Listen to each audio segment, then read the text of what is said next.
What's up, everybody? This is Jessie with Converge Media, alongside my shining co-host, the real Mike Davis of the South Seattle Emerald. Give a shout out to Mike Davis, y'all. You looking crisp with that 6K, brother. Man, this new studio. The new Think it could get studio. better. But Y'all dang, putting me to shame right now. I'm like, what's going Come on? home. You gotta come home. I know. I'm going to come home. I'm going to pull up in that studio, y'all, and just, grace you with better. my presence, honey. What's up, Now, I y'all? saw your Welcome. brother yesterday. You said what now? I saw your brother yesterday. Oh, you did? My brother keeps telling me he did. sees you. He's like, every time I see Mike, you guys are in the same neighborhood now. We That's are, what's so you up. better slide. Yeah, I'll be there Labor Day weekend. I'm actually gonna pull up. Shout out to Cuddy, who is our producer in the wings, directing this show tonight, y'all. He's got a good event coming up. We'll talk a little bit more about that. But Mike, it's Thursday. It's clapback. Let's jump right into it. Let's do it.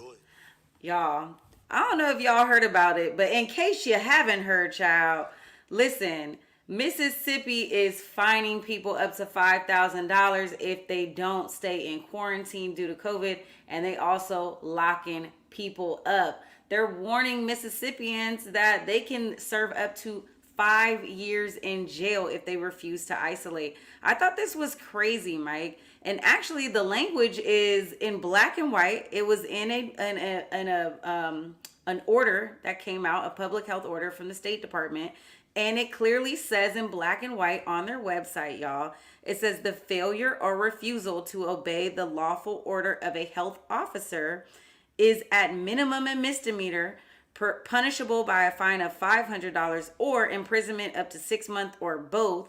If a life-threatening disease is involved, which is COVID, y'all, or a refusal to obey the law, is punishable up to $5,000 or imprisonment up to 5 years or both.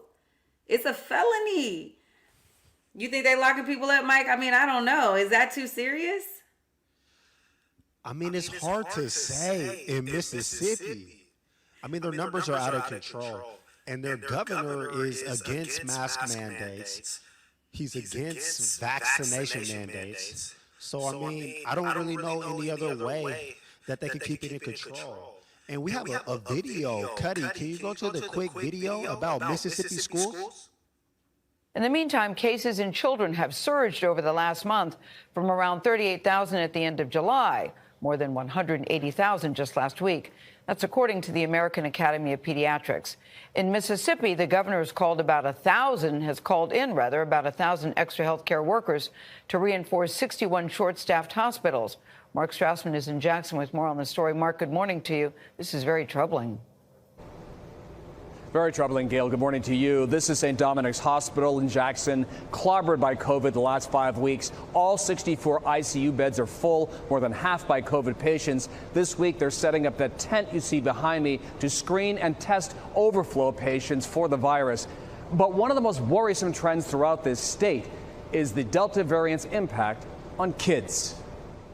3 weeks into Mississippi's school year, COVID's toll on kids is staggering.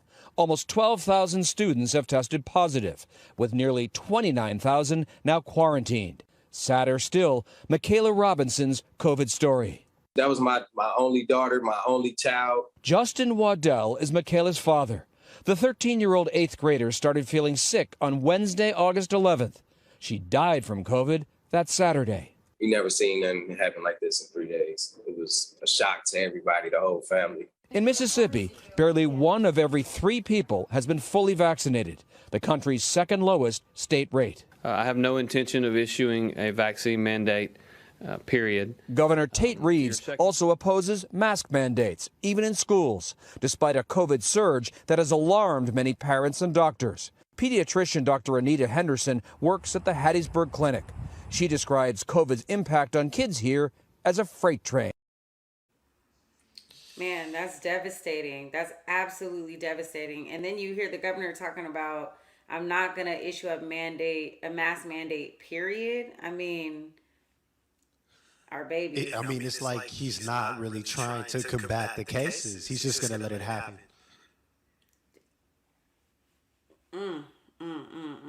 I mean, and that comes on the heels of, with Monday's announcement of the Pfizer vaccine being approved by the FDA, which is a huge win. And I think that's definitely going to allow people who are vax hesitant to be a little bit, more interested in hurrying up and getting the COVID-19 vaccine. So we have the FDA approval, y'all. I mean, and interesting enough, what I thought about this story is that the Pfizer vaccine is now going to be branded under a new name, under Comirnaty.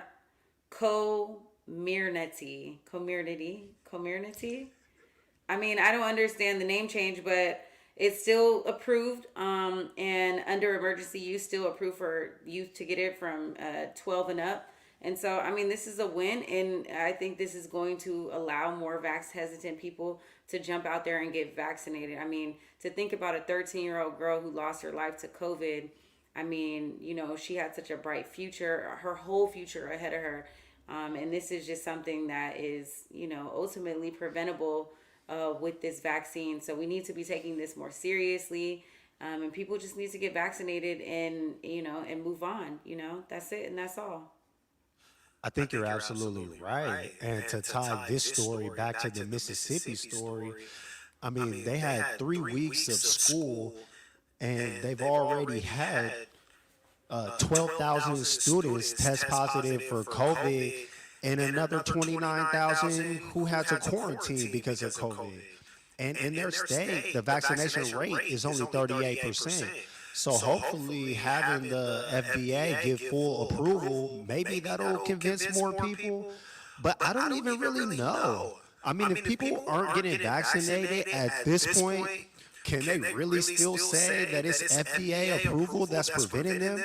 It's crazy. Oh, that's actually a good point. You're right. It just proves that they're going to find another reason to continue to be hesitant to get vaccinated. I think when we talk about schools, though, I think we are reopening a little bit too soon. And I think that school districts need to continue to offer, online courses. People should be able to continue their school from home should they want to do that. And so we need to think about virtual learning and continuing that out. Obviously, some students want to go into the classroom. We need to think about maybe a hybrid schedule so there's not so many students all at once. But one thing I can say about our kids is, they're resilient. and they're adaptable, and they are really a lot of them are thriving through this. And I listened to a lot of conversation amongst teachers and school officials. These kids are wearing their mask when they're in the classroom. They're following the mandate when it's in there. So I think a lot of this pushback on mask mandates is really coming from adults more so than the kickback coming from the students. And so we need to implement the use of masks at all times, and continue to be responsible in doing that. But again, hybrid learning styles, man, we need to continue to offer that to those who just don't need to go into the classroom. I think you're absolutely right. And before we move on for this topic, I just want to say there was a story that came my way today about people going back to schools, and there's a lack of bus drivers countrywide. And there's even some states that are paying parents $700 a month just to drive their own kid to school. And our producers are talking to me right now. I think we need to go to a quick break. So we'll be right back, y'all.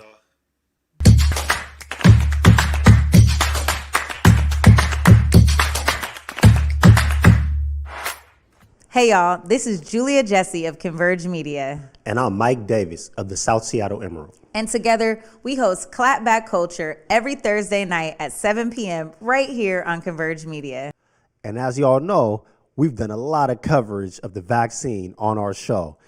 And we've both shared our experiences about getting vaxxed. We are here to let you know that in the state of Washington, everyone over 12 years old is eligible for the COVID-19 vaccine. Keep in mind that there is no cost for the COVID-19 vaccine.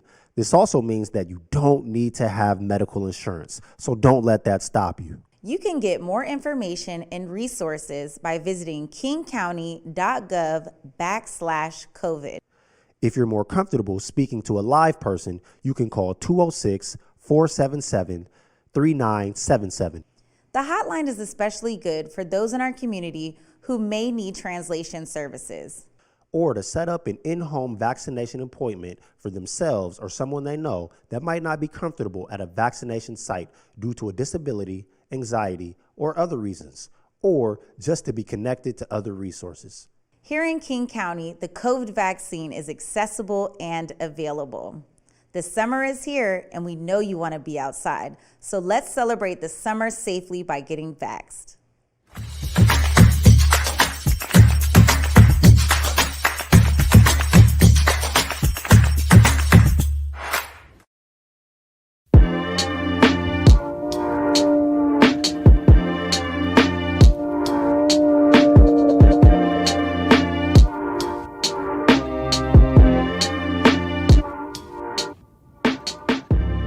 Converge Media produces culturally relevant content for Black and urban audiences. Our coverage is raw, transparent, and objective, praised by community leaders, government officials, and residents.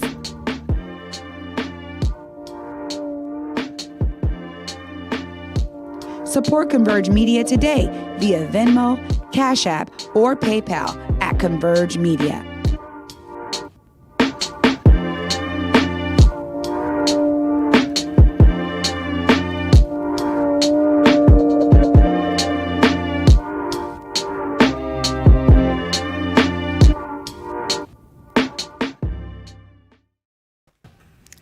Welcome back, everybody.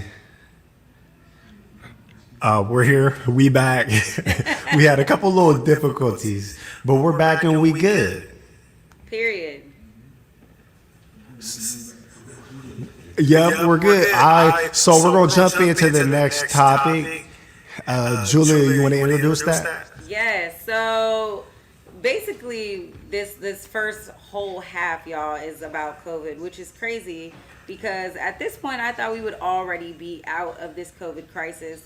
But again, I mean, it just is what it is. So 75 doctors decided that they needed to take a stand, and they walked out in protest in South Florida. Cuddy, do we got that clip? Let's roll it.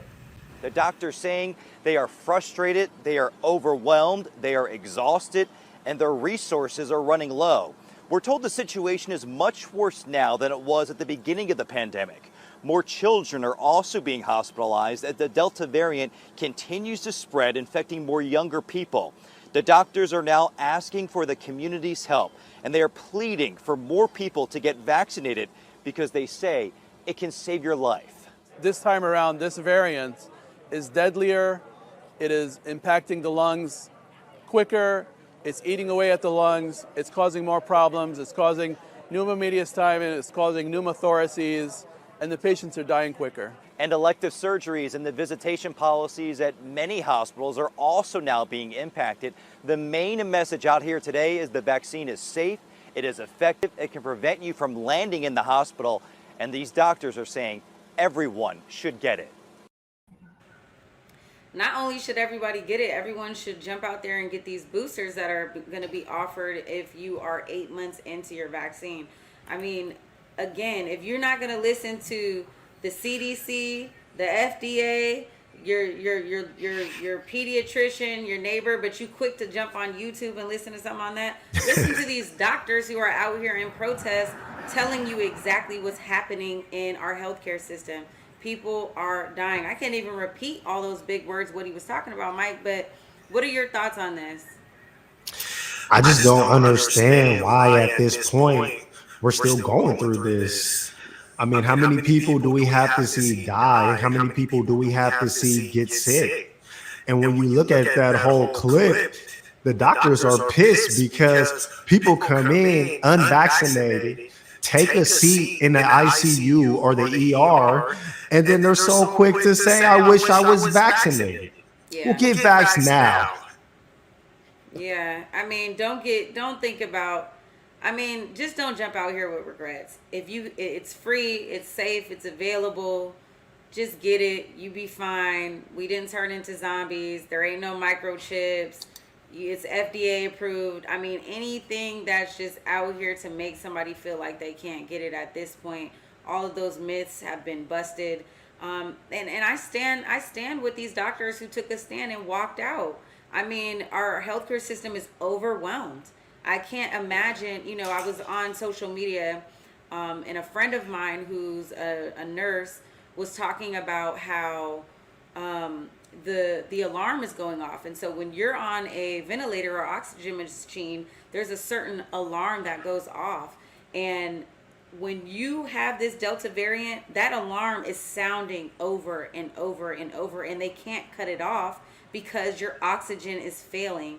And so basically what's happening is you're just dying a slow death. You're just drowning. And I don't understand why anybody would want to take a risk and be sick like that. I mean, it's crazy. So shout out to all of our healthcare workers, all of our frontline workers, all of our essential workers. My heart goes out to you, peace, love, respect to, the work that you do. Continue to be there for us, and, we're going to do our part and support you. We are going to do our part, but unfortunately, there's a lot of people that won't. I had a conversation literally yesterday, and I had somebody tell me that they thought that there was HIV inside of the vaccine. I couldn't even respond. I mean, there's no more arguing that I could do with people like this, but unfortunately, this was someone that's pretty close to me. So I don't know what to do, but you're right, and I also stand with the healthcare workers. Yeah, that's crazy. That's Nuts. crazy. Anyway, y'all, we're going to tie a bow on this COVID stuff. If you're not vaccinated at this point, just jump out here and get vaccinated. Like, let's just not even have any more of these conversations. That's just, get vaccinated. That's it, and that's all. And if you're not, stay home. Anyway, I guess this is some good news, or some news at the top of the hour. ESPN cancels Rachel Nichols, y'all. They canceled her show, The Jump. And they pulled her from the NBA coverage following that racial controversy with Maria Taylor. So surprised yet not surprised. Kind of surprised in how ESPN handled this. Basically, Nichols, if you guys don't remember, we talked about it on the show a couple weeks ago. She indicated that she thought Taylor got a job hosting ESPN's pregame and postgame coverage of the 2020 NBA Finals because she's black, and basically the network was trying to improve its record on diversity. Well, she was in a recording. The recording was leaked. It came out, blah, blah, blah. And there was huge controversy around that. Maria Taylor actually left ESPN and went over to, where's she at now? NBC Sports? NBC. Moved over to NBC Sports. She's super happy there. Shout out to her. Amazing journalist. And so now we're seeing, this, is still continuing to knock down ESPN, and Rachel Nichols is no longer having her show. What are your thoughts on that? I think that more information will come because it makes no sense for them to do this now. They already lost Maria Taylor, so I don't know what they were trying to salvage. They also had already fired that black woman that was a low-level producer. So why do this now? And also, there's nothing that says Rachel Nichols got fired. They canceled the jump, and they moved her from NBA coverage. So I'm curious to see where they're going to move Rachel Nichols now. But overall, I agree with this move. Yeah, I mean, it's not. She got canceled. Her show got canceled, which is not unusual. But I think they're also just trying to freshen it up. And you have to think about, who's coming onto her show, and are they losing viewership because of that? ESPN has to protect their bottom line. And so if people feel like she doesn't like black people, and 99% of the NBA is black people, they're not going to be messing with her. So in a tweet, Rachel jumped out here and said, got to create a whole show and spend 5 years hanging out with some of my favorite people, talking about some of my favorite things. An internal thank you to our amazing producers and crew. The jump was never built to last forever, but it sure was fun. More to come. ESPN dropped a statement that they mutually agreed on this approach regarding the NBA coverage, and it was best for all concerned. I don't know. Just seems like ESPN is covering their behind on this. I don't think anybody is looking forward to a new show of Rachel Nichols. In fact, I think ESPN is just looking for a creative way to X her out. I think you're right. And I also will point out that, like you said, the NBA is a very, very black league. And there's no contract, no requirements that people have to talk to ESPN. People don't have to come onto the jump as guests. And a lot of the people that work on the jump are former NBA players. And they're black. So you can't be the lady out here offending black people and still work in that space. So that's probably why this happened. Well, I know Leon's happy about that. All right, y'all, we're going to take a quick break, but when we come back, we have to talk about this crazy viral trend, the milk crate challenge, the crate challenge, the hood Olympics, and our Doing It for the Culture section. We'll be back.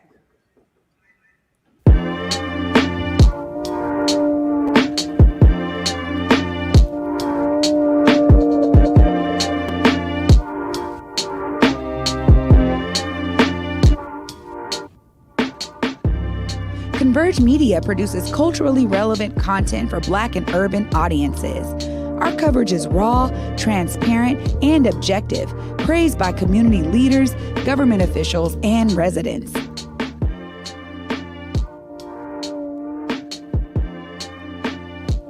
Support Converge Media today via Venmo, Cash App, or PayPal at Converge Media.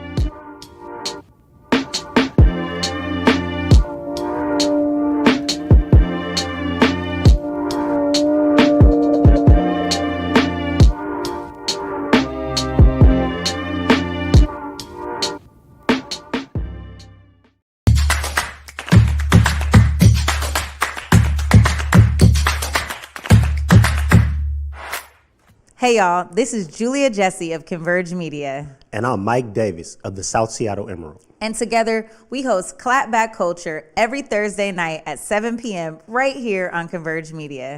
And as y'all know, we've done a lot of coverage of the vaccine on our show. And we've both shared our experiences about getting vaxxed. We are here to let you know that in the state of Washington, everyone over 12 years old is eligible for the COVID-19 vaccine. Keep in mind that there is no cost for the COVID-19 vaccine. This also means that you don't need to have medical insurance, so don't let that stop you. You can get more information and resources by visiting kingcounty.gov/COVID. If you're more comfortable speaking to a live person, you can call 206-477-3977. The hotline is especially good for those in our community who may need translation services. Or to set up an in-home vaccination appointment for themselves or someone they know that might not be comfortable at a vaccination site due to a disability, anxiety, or other reasons, or just to be connected to other resources. Here in King County, the COVID vaccine is accessible and available. The summer is here, and we know you want to be outside. So let's celebrate the summer safely by getting vaxxed.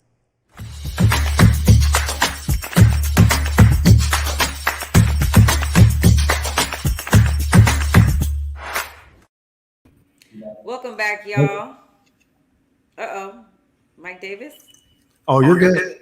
Oh, good. Awesome. Welcome back, y'all. This is going to be an interesting subject. Mike and I weren't sure if we were even going to promo this thing because I don't know if we necessarily want to tie this to the culture, but here we are. I blame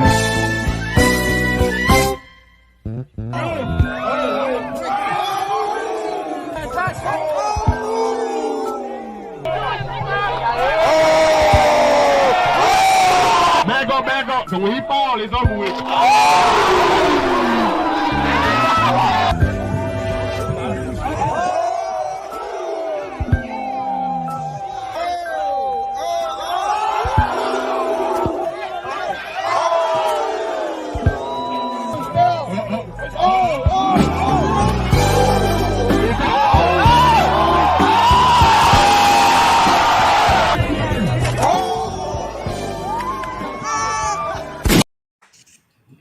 Cuddy with the trigger fingers.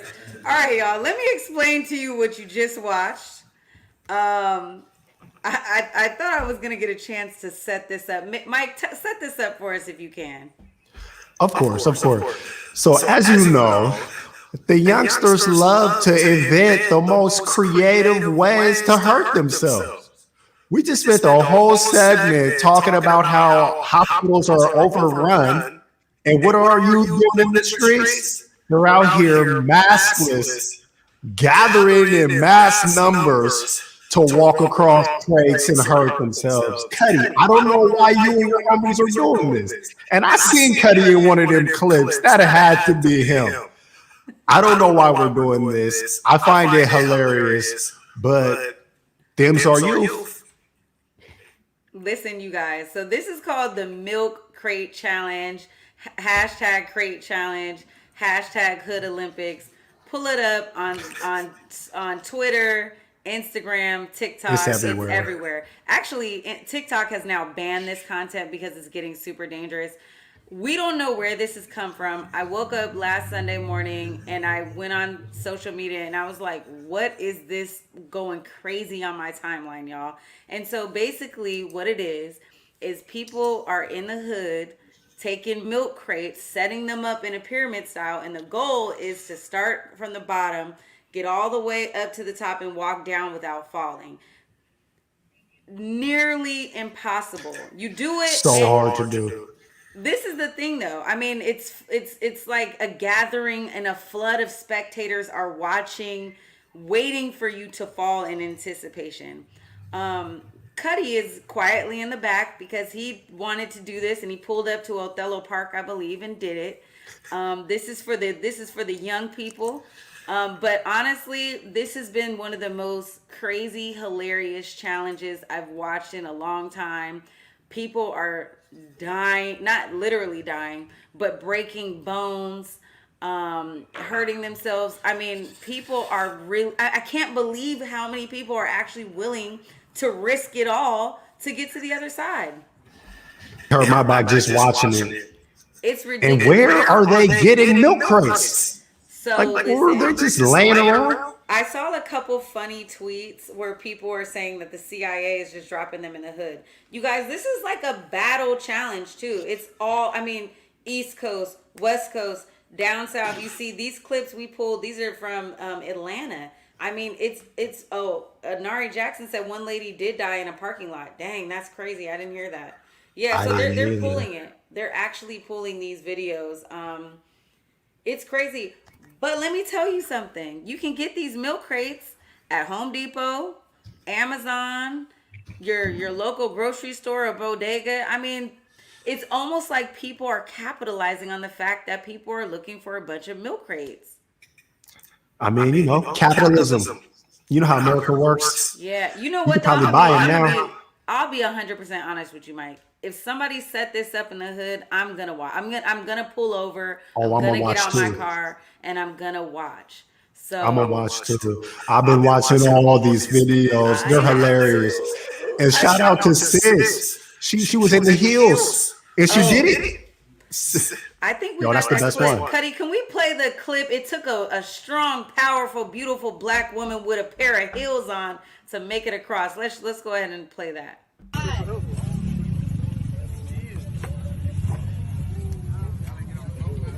Yeah, the heels brought out a crowd.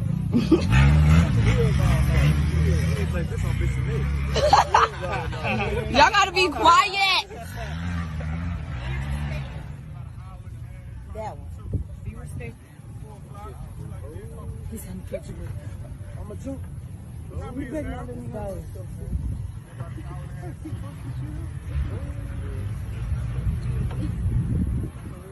Man, make some noise. Y'all quiet. Be quiet. She needs some pressure. She said be quiet. Oh my God. Thanks. I went for no reason. Hey, carry the stallion. He said carry the stallion. You did it faster in the hills. Yeah, you did faster. Somebody give her a $500 prize, please. Boosie, go ahead and drop that. Boosie was offering $10,000 for anybody who could get across his crates. Boosie been in the news a lot lately. Boosie, I'm not even gonna touch Boosie, but I will say this: my favorite milk crate video. The police came to the hood, and he's walking across. He gets to the top, bruh with the dreads, kicks the whole thing over. Hilarious. I hope he didn't get arrested, but it was hilarious. I haven't seen that one, but I have seen some sour people kicking the crates while people are up there. Y'all, I don't know why we're doing this. Let's stop this. This is absolutely ridiculous. It's everyone's saying it's a distraction to what's really going on. It's a distraction, and people are losing their minds behind this mask, behind these COVID rules, being inside. I think, the disappointment in the Olympics, somebody just thought this was cool and it caught on. Shout out to social media for coming up with something this ridiculous. And y'all be careful. I don't need to see Mama Walton and Dora out there trying to get down. Let's chill. And honestly, I think everyone's kind of making fun of this because I think I saw a tweet from like the CDC or something, and it was like, listen, if you hurt yourself doing this, just know that we don't got a bed to help you because our beds are overwhelmed with COVID patients. So there's that. Be careful. Listen, another thing that kind of went viral is Jay-Z and Beyonce. They are doing a new rebrand with Tiffany. And Beyonce was strutting her stuff wearing a 128 karat iconic diamond. I think we got a quick clip to explain what's going on. Tiffany's liked it, so they put a diamond necklace on it.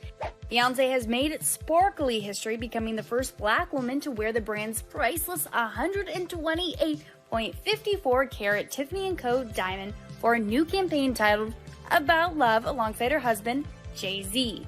Quote, Beyonce and Jay-Z are the epitome of the modern love story. As a brand that has always stood for love, strength, and self-expression, we could not think of a more iconic couple that better represents Tiffany's values, the jewelry brand said in a statement. Yeah, people are tight about this. There's been an uproar, basically because people feel like Jay-Z and Beyonce should uplift more black luxury brands.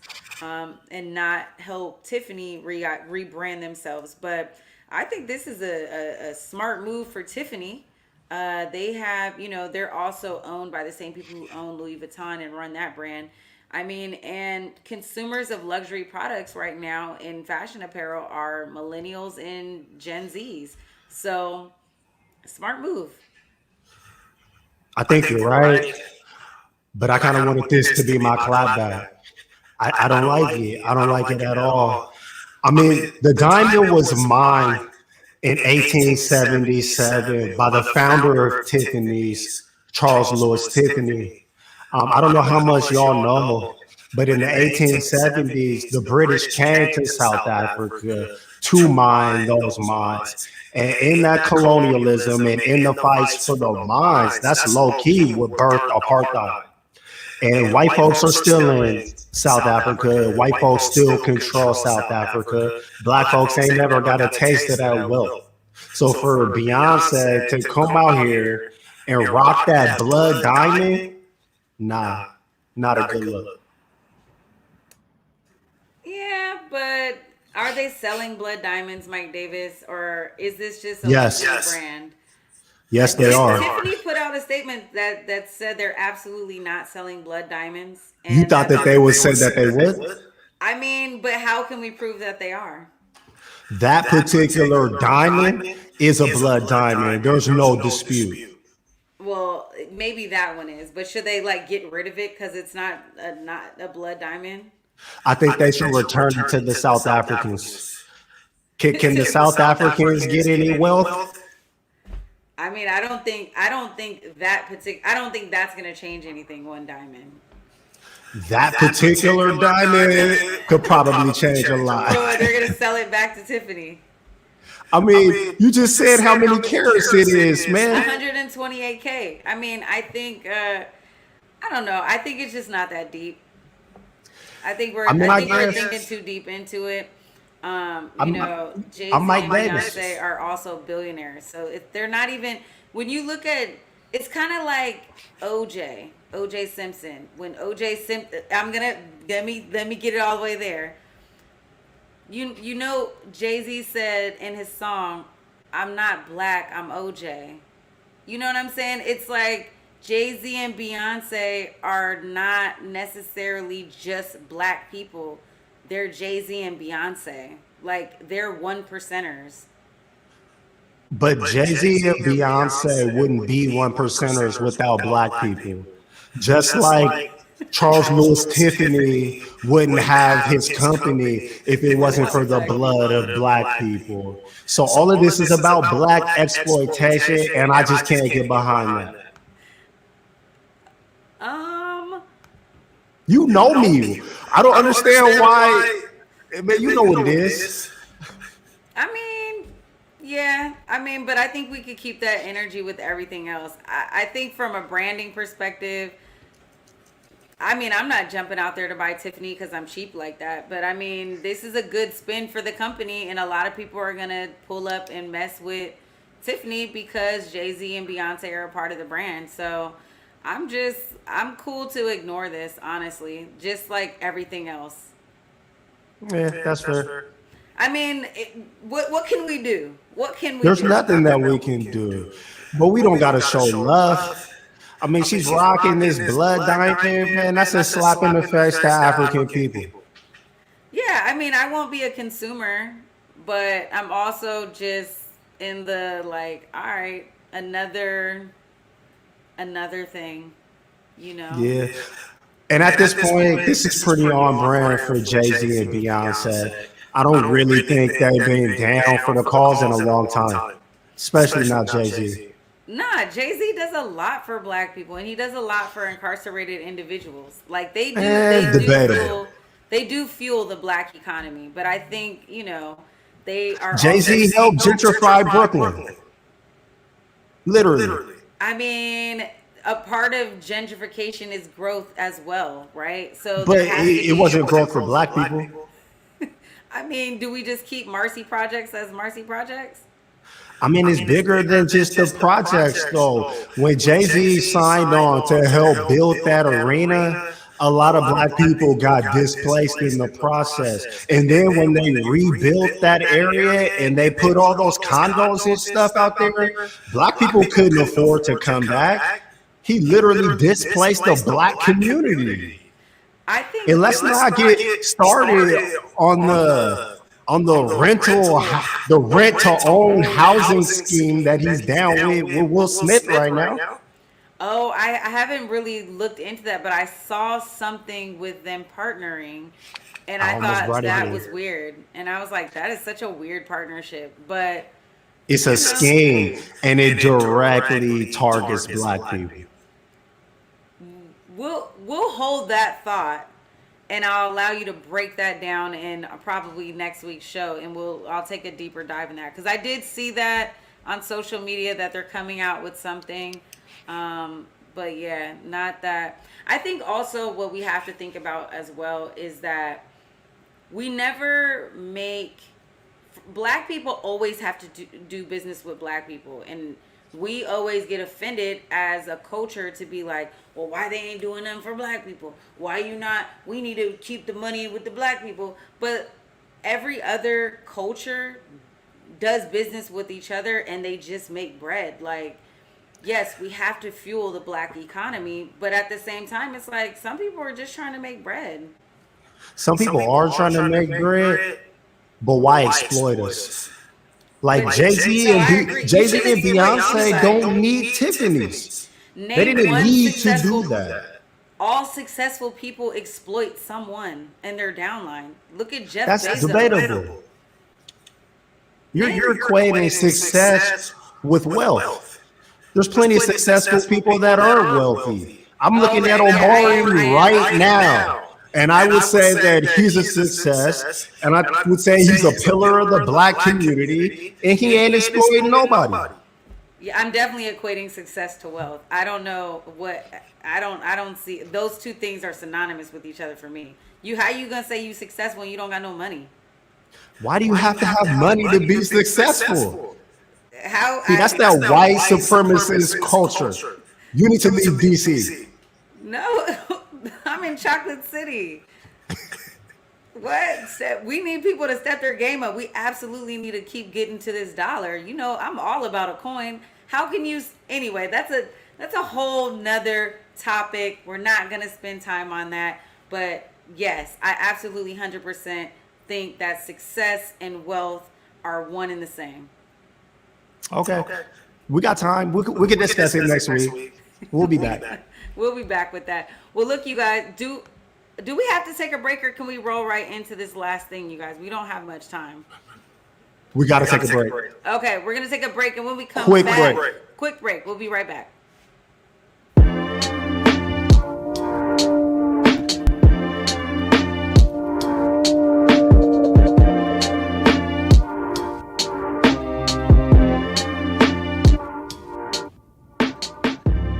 Converge Media produces culturally relevant content for Black and urban audiences. Our coverage is raw, transparent, and objective, praised by community leaders, government officials, and residents.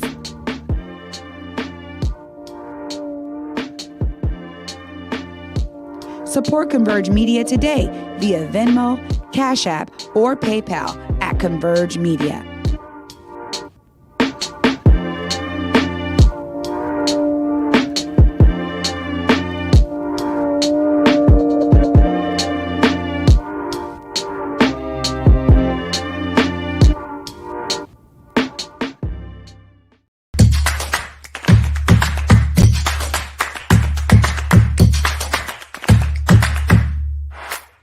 Hey y'all, this is Julia Jessie of Converge Media. And I'm Mike Davis of the South Seattle Emerald. And together we host Clapback Culture every Thursday night at 7 p.m. right here on Converge Media. And as y'all know, we've done a lot of coverage of the vaccine on our show. And we've both shared our experiences about getting vaxxed. We are here to let you know that in the state of Washington, everyone over 12 years old is eligible for the COVID-19 vaccine. Keep in mind that there is no cost for the COVID-19 vaccine. This also means that you don't need to have medical insurance, so don't let that stop you. You can get more information and resources by visiting kingcounty.gov/COVID. If you're more comfortable speaking to a live person, you can call 206-477-3977. The hotline is especially good for those in our community who may need translation services. Or to set up an in-home vaccination appointment for themselves or someone they know that might not be comfortable at a vaccination site due to a disability, anxiety, or other reasons, or just to be connected to other resources. Here in King County, the COVID vaccine is accessible and available. The summer is here, and we know you want to be outside. So let's celebrate the summer safely by getting vaxxed.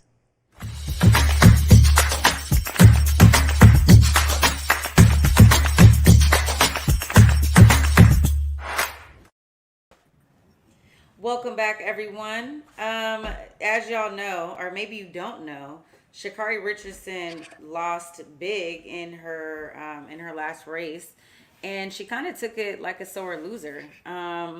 Let's go ahead and play that clip, and when we come back, we'll talk about it. 9 talented women on this track right now, but the world thinking this is Richardson versus the Tokyo podium in the women's 100. It was the showdown that fans had been hoping for at the Olympics. Here comes Sha'Carri! Richardson's going to Tokyo, 10:87. Sha'Carri Richardson won the U.S. Olympic trials in spectacular fashion, but was suspended for a positive marijuana test before the games, telling Savannah at the time she took responsibility, but asked for empathy. Sitting here, I just say, don't judge me, because I am human. I'm you. I just happen to run a little faster. On Saturday, she was up against two of the greatest sprinters in history, two-time Olympic champion Shelley Ann Fraser-Price and gold medalist Elaine Thompson-Herah, who won the race. Richardson being left behind. Even as viewers of the race saw Nike commercials featuring Richardson, I'll be at the finish line. She finished dead last, stepping in front of the microphones in an interview that went viral. This is one race. I'm not done. You know what I'm capable of. Count me out if you want to. Talk all the you want, because I'm here to stay. It's been a bumpy road for the star runner, but as she told Tom Yamas right before the race, the experience has made her stronger. It gives me more to show the world that I'm here to stay. At the end of the day, I did make a mistake, but that doesn't take away from my talent. Even after the disappointment this weekend, looking to the future. Congratulations to the winners. Congratulations to the people that won, but they're not done seeing me yet. Period. All right, Steph, so Sha'Carri clearly is not backing down. Do we know what's next for her? Yeah, I mean, she has got the Worlds in 2022, the Worlds in 2023, and then you have Paris in 2024, a truncated schedule because normally it's 4 years. Now it's going to be 3. Yeah, Mike, this, we talk a lot about Sha'Carri Richardson, you know, offline. Dope young girl, you know, and she's, you know, battling against other champions and the best in the world. And so shout out to that.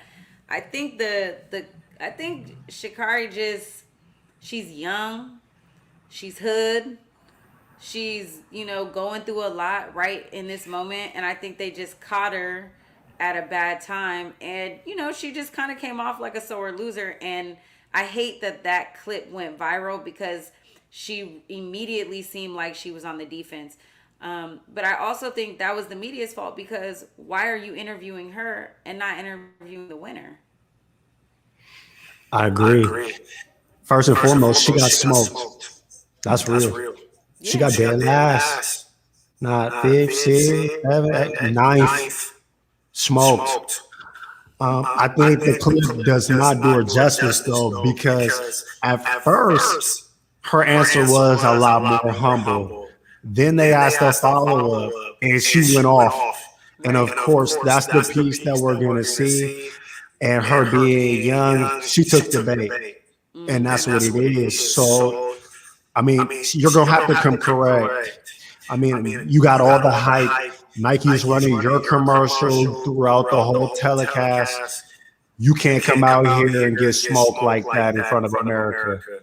Especially after everybody props you up, and then you didn't get to run, and then you go against all the people on the podium, and not only did you not beat them, you didn't beat nobody. Man, she lost for the culture. I'm upset. Nah, you can't hold her to that. She she lost. She's human, right? And I think I honestly got to see that she actually is human, and she's not this supernatural person. And she just wasn't ready, and that just is what it is. That's not to say she won't be back. I mean, she's still a champion. She will be back. She absolutely will be back, and she's gonna come back and do better. I think she probably should have just sat this one out, especially because her mind wasn't in the right place. And what they say is, if you go after the mind, the body is gonna follow thereafter. And so I think her head wasn't in the right space. I think she may have fallen underneath the pressure, and I think. She kind of was a sour patch even after the race, right? Because then she got on Twitter and she started liking these tweets and all of that. It's just a level of immaturity for someone who is a brand, right? Nike is utilizing her as a brand. The Olympics was using her as a brand, and there's a lot of pressure under that. And if you don't have somebody kind of coaching you and mentoring you through that, which I'm not exactly sure what her team looks like, but if she doesn't have anybody to, redirect her and teach her how to be in front of the camera, teach her how to be a little bit more, have a little bit more je ne sais quoi, as they would say, just to be kind of ready for that position. I just think she's young and she's inexperienced. And, this was, I think, a great opportunity for her to see that, that this is what comes with your job. On top of you having to win, you got to also be prepared to lose and learn how to lose and lose properly. Because I'm not a good loser. I'm definitely like her, and you got to learn, to fall the right way. So good for her. She at least went out there and put on a show. What she should have did was, congratulate the people that beat her and just say that she going to come back and comfort her head. I think you're absolutely right. And I think that track and field is a really, really hard sport because you're alone. You don't have a team to lean on. So when you come out like she did and you have a bad day, it's just you. And that's so hard. And her age is just reflected. I mean, she's of the age of the people that's out here walking across milk crates. If she wasn't on national TV, that's exactly where she would be. So, she's young and she's going to have to develop. And the next Olympics is in 3 years. She'll be back. World Championships next year, she'll be back and she'll be ready. I know I joke a lot, but she's so fast. She's so talented. She'll be all right. She'll be all right. And, and one thing, Cuddy actually shared with me something on Instagram from, I think his name is Montana, a rapper out of Chicago. One of these other youngsters. I know, another youngster putting me on. Cuddy and the youngsters. But he brings up a great point in that, oftentimes we love to see people fall and we wait for somebody to get to this height. And then when they fall, we almost celebrate that. And I think that's absolutely the worst thing we could do right now. We need to continue to uplift her despite her coming in last place, and continue to push and want to see her succeed and send her well wishes and continue to encourage her now, in 3 years, in 10 years, and and support her as if as if she's the next FloJo, because she is. So shout out to Sha'Carri Richardson. We support you, sis. You're still Black Girl Magic, and you're still our champion. But Mike, that's our show tonight, bud. We gotta go. Where can they find you when you are not here in that 6K camera? Man, I'm gonna be here as much as I can. Man, this 6K is doing something to your boy. I'm loving it. But you can find me at that South Seattle Emerald. Anywhere where the Emerald is, you're gonna find your boy on Twitter at Real M Davis. All right, and I am Jules Jessie. You can find me on Instagram and Twitter at Treasure of JULES. You know what it is. And thank you so much for pulling up to tonight's show, you guys. We appreciate you. And we'll see you next week, same time, same place. Peace.